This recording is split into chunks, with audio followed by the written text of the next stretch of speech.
ನೋಡ್ರಿ magic number ಯಾವ್ದಿದು magic number. ಹಾಗಾದ್ರೆ ಆ ನಂಬರ್ ನೋಡ್ಲಾರ್ದ ಆ ನಂಬರ್ ಎಷ್ಟು ಬರ್ತೀವಿ ನಾವು ಬೋರ್ಡ್ ಮೇಲೆ ಅನ್ನೋದನ್ನ ನಿಮ್ಮ ಹತ್ರ ಟೀಚರ್ ಹೇಳ್ತಾರೆ. ಬೇಕಾದ ನಂಬರ್ ಆಗಲಿ ಅವರು ಹೇಳ್ತಾರೆ.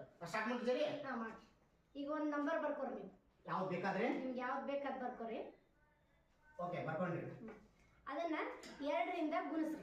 ಈಗ ಬರ್ಕೊಂಡ್ ನಂಬರ್ ಅಲ್ಲ 2ರಿಂದ ಗುಣಾಕಾರಿ. ಈಗ ಏನ್ ಬರ್ಕೊಂಡ್ರಲ್ಲ ಅದನ್ನ 2ರಿಂದ ಗುಣಿಸ್ರಿ. ಹಾ ಅದಕ್ಕ 12 ಪ್ಲಸ್ ಮಾಡ್ರಿ. ಈಗ ಹಚ್ಕೊಂಡ್ ನಂಬರ್ಕ 12 ಪ್ಲಸ್ ರೀ. 12 ಪ್ಲಸ್ ಮಾಡ್ರಿ. ಹಾ ಬಂದ ಉತ್ತರಕ್ಕ 2ರಿಂದ ಭಾಗಿಸ್ರಿ. ಈಗ ಬಂದ ಉತ್ತರನ 2ರಿಂದ ಭಾಗರಿ. ಹಾ ರೀ ಬಗ್ಲೆ ಮಾಡಿದ್ರಿ. ಹಾ ಆ ಬಂದ ಉತ್ತರಕ್ಕ 6ಅನ್ನ ಮೈನಸ್ ಮಾಡ್ರಿ.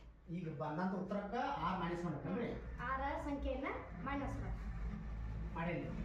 ನಿಮ್ಗೆ ಎಷ್ಟು ಬಂದ್ರಿ ಉತ್ತರ? 56. ನೀವು ಬರ್ಕೊಂಡದ್ದು 56. ಹೌದಲ್ರಿ? ಅವ್ರು ಬರ್ಕೊಂಡದ್ದು 56. ಇದನ್ನ ಲೆಕ್ಕವನ್ನ ಮಾಡಿದ್ರೆ ನಾನು ನೋಡ್ಲಾರ್ದ ಇದ್ದ ಆನ್ಸರ್ ಹೇಳಿದೆ. ನೀವು ಅಂತಿರ್ಬೇಕು ಟೀಚರ್ ಹೆಂಗ್ ನೋಡ್ಲಾರ್ದ ಹೇಳಿದಾರೆ ಅಂತ ಹೇಳಿ. ಇದಕ್ಕೊಂದು ಟ್ರಿಕ್ ಐತಿ. ಇದು ಬೇಕಾದ ಸಂಖ್ಯೆಯನ್ನು ಹಚ್ಕೋರಿ. 55 ಹಚ್ಕೋರಿ, 54 ಹಚ್ಕೋರಿ, 100 ಹಚ್ಕೋರಿ, ಬೇಕಾದ ಹಚ್ಕೋರಿ. ಅದಕ್ಕೆ ಏನ್ ಮಾಡ್ಬೇಕು ನೀವು? ಒಂದು ಟ್ರಿಕ್ ಐತಿ. 2ಅನ್ನ ಈ ಸಂಖ್ಯೆಯನ್ನ 2ಅನ್ನ ಗುಣಿಸ್ಬೇಕು. 2 ಹಚ್ಕೊಂಡು ಗುಣಿಸ್ಬೇಕು. ಹೌದಾ? ಪ್ಲಸ್ 12. ಈ ಬಂದ ಉತ್ತರನ 12ಕ್ಕ ಪ್ಲಸ್ ಮಾಡ್ಬೇಕು. ಆಮೇಲೆ ಈ ಇದ್ರ ಉತ್ತರ ಬಂತ. ಇದು ಪ್ಲಸ್ ಮಾಡಿದಾಗ ಎಷ್ಟು ಬಂತು?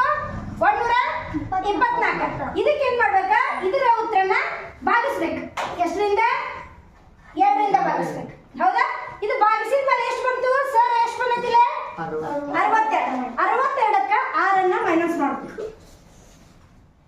ಇದೆಲ್ಲ ಇದೇ ಒಂದೇ ಟ್ರಿಕ್. ಬೇಕಾದ ಸಂಖ್ಯೆ ಹಚ್ಕೋರಿ. ಇಷ್ಟು ಮಾಡ್ಬೇಕು. 2ರಿಂದ ಗುಣಿಸ್ಬೇಕು, ಪ್ಲಸ್ ಮಾಡಬೇಕು, ಭಾಗಿಸ್ಬೇಕು, ಮೈನಸ್ ಮಾಡಬೇಕು. ನಾನು ಉತ್ತರವನ್ನ ಬರ್ತಿಲ್ಲ. ಇದೊಂದ ಬೇಕಾದ ಸಂಖ್ಯೆ ಹಚ್ಕೋರಿ. ಈ ಟ್ರಿಕ್ ಯೂಸ್ ಮಾಡ್ಬೇಕು. ಗೊತ್ತಾಯ್ತು?